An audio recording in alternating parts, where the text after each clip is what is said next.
Debate. Shravan గారు నమస్కారం అండి. శ్రవణ్ గారు నా వాయిస్ రీచ్ అవుతుందా? సార్ నమస్తే. ఏంటి మొత్తంగా పట్టణాల్లో మా హవా ఉంటుంది అని భారతీయ జనతా పార్టీ మొదటి నుంచి చెప్తున్న పరిస్థితి, మరి సీఎం ఏమో మోడీ వచ్చి మోరీలు క్లీన్ చేస్తాడా అని చెప్పిన పరిస్థితి. సో ఏంటి పట్టణ ఓటర్ ఏమైనా తీర్పు ఇచ్చారా? ఫలితాలు ఆశాజనకంగా వస్తాయా, లేదు జూబ్లీ హిల్స్ లాంటి ఫలితమే భారతీయ జనతా పార్టీకి రిపీట్ అవుతుందా? ఏంటి ఎన్నికల సరళి ఏమనిపిస్తోంది? ఉత్సాహాన్ని తెచ్చిందా కమలదళంలో? 100% మంచి రిజల్ట్ వస్తున్నటువంటి ఆశ 100% ఉంది సార్. ఖచ్చితంగా సరే, ఏదేమైనప్పటికీ కూడా రిజల్ట్ ఎట్లా ఉన్నా కూడా ఒక పొలిటికల్ పార్టీగా భారతీయ జనతా పార్టీగా ఎప్పుడు కూడా ప్రజా సమస్యలపై పోరాటం చేస్తూనే ఉంటాం. దాంట్లో ఇక వేరే సందేహాలు అవసరం లేదు. ఖచ్చితంగా తెలంగాణ రాష్ట్రంలో ఉన్నటువంటి ప్రజల సంక్షేమం కోసం ప్రతిరోజు కూడా కృషి చేస్తూ ఉంటాం. దాంట్లో అనుమానం పెట్టుకోవాల్సిన అవసరం లేదు. ఏదేమైనప్పటికీ కూడా ఎలక్షన్ లో ఖచ్చితంగా పాజిటివ్ తీర్పు అయితే బీజేపీ పక్షాన రానుంది. అది ఏ మేరకు రానుంది అనేది మనకి ఈ రిజల్ట్ వచ్చినప్పుడు మనం అందరం కూడా కళ్ళతోనే చూస్తాం. ఖచ్చితంగా ఏంటి మళ్ళీ సెకండ్ ప్లేస్ కోసం గట్టిగా ప్రయత్నాలు జరిగినాయని టాక్ వినిపిస్తోంది పొలిటికల్ సర్కిల్స్ లో. సెకండ్ ప్లేస్ కి రాబోతుందా? వస్తుందని ఖచ్చితంగా. సెకండ్ ప్లేస్, ఫస్ట్ ప్లేస్ అంటే నేను అంటే హానెస్ట్ గా వాస్తవాలు మాట్లాడుకునే ప్రయత్నం చేస్తాం కూడా. సెకండ్ ప్లేస్ వస్తే అంటే వ్యక్తిగతంగా నేను చెప్పేది కూడా ఒకటే సార్. ఈ రోజు తెలంగాణ రాష్ట్రంలో కనుక ఒక సెకండ్ ప్లేస్ వచ్చి ఇది బీజేపీ వర్సెస్ కాంగ్రెస్ కింద ఒకవేళ మారితే మీరు రాసి పెట్టుకుని తెలంగాణ రాష్ట్రంలో బీజేపీ అధికారంలో వచ్చినట్టు. ఎందుకంటే ఒక కాంగ్రెస్ వర్సెస్ బీజేపీ బ్యాటిల్ ఉన్నటువంటి ఏ సందర్భంలో అయినా సరే ఏదో ఒక స్థాయిలో బీజేపీ అక్కడి నుంచి దాటుకుని ఆ రాష్ట్రంలో అధికారాన్ని సాధించేసింది. ఎందుకంటే రెండు నేషనల్ పార్టీస్ మధ్య ప్రజలు ఒక పోరు కింద చూస్తున్నారు అనేటువంటి ఒక వాతావరణం క్రియేట్ అవుతుంది. కాంగ్రెస్ ఐడియాలజీ బీజేపీ ఐడియాలజీ మధ్య పోటీగా మారేటువంటి ఏంటి మొత్తంగా లోపాయికారి ఒప్పందం ఏమైనా పనిచేసిందా? కాంగ్రెస్ ఆరోపిస్తున్నట్టు బీఆర్ఎస్ బీజేపీ ఒక్కటయ్యాయి కొన్ని చోట్ల అని. మధ్యలో లోపాయికారి ఒప్పందమా సార్? కాదు, కాంగ్రెస్ కి బీఆర్ఎస్ కి బీజేపీకి మధ్య, బీఆర్ఎస్ కి బీజేపీకి మధ్య.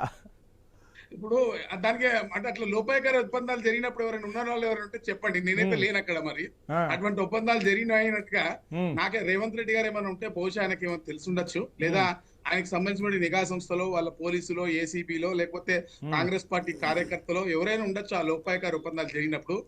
వాళ్ళు ఏమైనా చూసుంటే ఆ చర్చల్లో వాళ్ళు కూడా పాల్గొని ఉంటే వాళ్ళు చెప్పాలి దానిపైన లోపాయకార ఒప్పందాల పైన. మరి నాకైతే సమాచారం లేదు సార్. అటువంటి మీటింగ్లలో నేను లేను, నాకు సంబంధించి పార్టీ వాళ్ళు కూడా ఎవరు లేరు. సో మొత్తంగా సింగిల్ గానే బరిలోకి దిగారు. మీ ప్రభావాన్ని చూపించబోతున్నారా?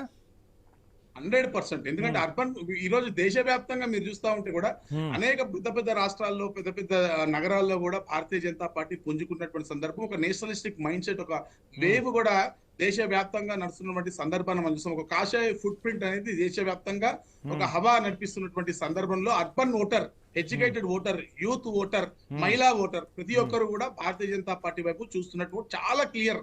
ఏంటి మరి ఆ మధ్య మోడీ తెలంగాణ నేతలకు సపరేట్ గా క్లాస్ బీకారు, ఏం చేస్తున్నారు ఏంటి అని చెప్పి క్లాస్ బీకారు.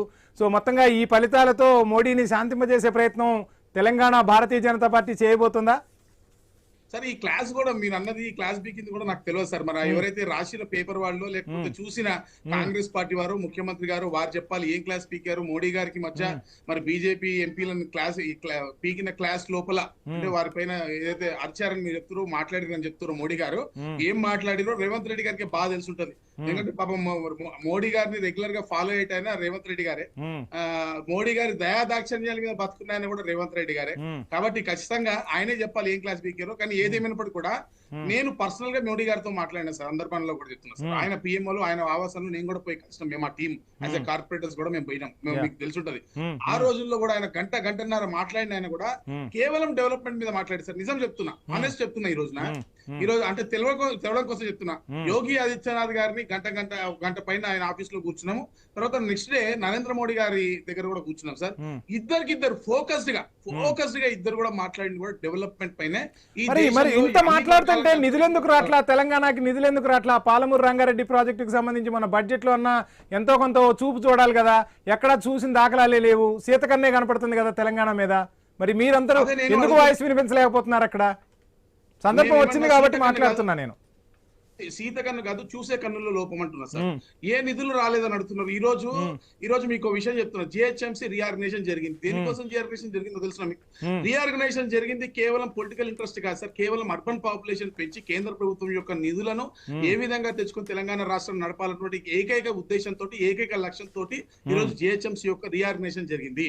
ఈ రోజు పూర్తిగా కేంద్రం ఇచ్చేటువంటి డబ్బులతోనే ఈ రోజు ప్రతి ఒక్క పథకం నడుస్తా ఉంది. ఇచ్చి వైకుంఠ ధామాలు, చివరికి శ్మశానాలు, స్ట్రీట్ లైట్లు, రోడ్లు, హరితహారము, లేకపోతే నేను పర్సనల్ గా నా దగ్గర డివిజన్ లో కూడా నిన్నగాక మొన్ననే ముఖ్యమంత్రి విమర్శలు గుప్పించిన పరిస్థితి. రూపాయి వసూలు చేస్తున్నారు, 40 పైసలు కూడా ఇవ్వట్లేదు, మొత్తానికి ద్రోహం చేస్తున్నారు. అటు బీహార్కి ఏమో రూపాయి వసూలు చేసి 16 రూపాయలు దోచిపెడుతున్నారని చెప్తున్న పరిస్థితి. సో ఎందుకని తెలంగాణ మీద మీకు ఇంత వివక్ష? ఏం చూసి మీకు తెలంగాణ ప్రజలు ఓట్లు వేయాలి? కరెక్టే. నేను చెప్పింది మొత్తం మీరు వింటే అర్థమవుతుంది. నేను మాట్లాడేది మొత్తం లోపల మీరు క్వశ్చన్ వేసారు అనుకోండి, నేను కంప్లీట్ చేయలేం కాబట్టి చెప్తున్నా. నేను ఒక హైదరాబాద్ కి సంబంధించి గత 2 నెలల క్రితం స్టాండింగ్ కమిటీని అడ్డగించి 38 చెరువులకు సంబంధించి NMDA ఫండ్స్, చెరువుల పునరుద్ధరణ కోసం కేంద్ర ప్రభుత్వం ఇచ్చినటువంటి నిధులు, మీ దగ్గర నా కాపీ ఇప్పుడు మీ కావాలంటే ఇప్పుడే వైట్ స్క్రీన్ లో షేర్ చేస్తా. కేంద్ర ప్రభుత్వం ఇచ్చే నిధులతో చెరువుల పునరుద్ధరణ చేస్తున్నా. నా చెరువు నా దగ్గర ఉన్న దాంట్లో 2 కోట్ల రూపాయలు, 4 లక్షల రూపాయలు నేను శాంక్షన్ చేసుకుని ఇక్కడ ఇనాగ్రేషన్ కూడా చేయడం జరిగింది నిన్న.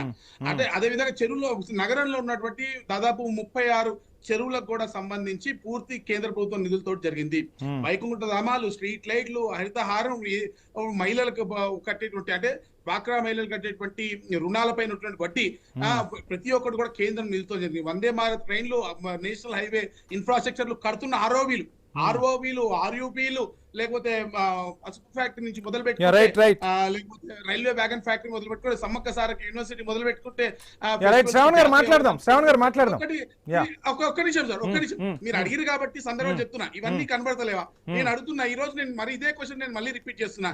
నా జిహెచ్ఎంసీ లో నేను కడుతున్నటువంటి నిధులు, నేను కడుతున్న నిధులు అన్నా జిహెచ్ఎంసీకి ఇచ్చేటువంటి నిధుల మీరు ఇట్లా హోలిస్టిక్ గా చూడడానికి ఒక చాక్లెట్ తీసుకొచ్చి ఇంకో 4 పిల్లలు ఉన్నారు, తలా ఒక చాక్లెట్ దక్కాలి కదా అనే విధంగా బడ్జెట్ ని, దేశ పరిపాలన కూడా చూస్తే దానికి ఆన్సర్ ఎవరు చెప్పలేరు. Administration will not work in that way.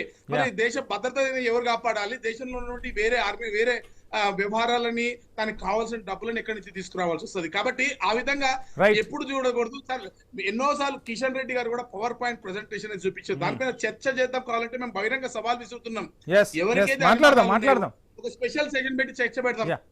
కేంద్రం ఇచ్చిన నిధులు ఎంత అని ఖచ్చితంగా మాట్లాడదాం. టైం ఇస్తా శ్రవణ్ గారు. మీరు అడుగుగా చెప్తున్నా. ఎన్డీఏ యూపీఏ హయాంలో 32% డివల్యూషన్స్ ఉంటే, కేంద్రం నుంచి వచ్చేటువంటి పన్నుల వాటా 32% ఉంటే 10% పెంచి 42% ఇచ్చినటువంటి party Bharatiya Janata party. So ఇవన్నీ ప్రజలకు తెలుసు కాబట్టి ప్రజలు మీ వైపు మొగ్గు చూపారంటారు. 100%. అందుకే ప్రజలు భారతీయ జనతా పార్టీ చూద్దాం ఎల్లుండి ఫలితాలు ఏ విధంగా రాబోతున్నాయో. నర్ర విజయ్ గారు నమస్కారం అండి. మొత్తంగా మున్సిపల్ పురపోరు అయితే ఆసక్తికరంగా సాగింది. ఏ పార్టీకి ఆ పార్టీ, నేనా నువ్వా అంటే ఎవరికి వాళ్ళు గెలుపు ధీమాను వ్యక్తం చేస్తున్న పరిస్థితి. సో ఎలా చూస్తున్నారు అసలు ఈ మున్సిపల్ ముఖ చిత్రాన్ని? ఈ తెలంగాణ రాజకీయాలు ఏమైనా ఈ ఫలితాలతో మారే అవకాశం ఉందంటారా?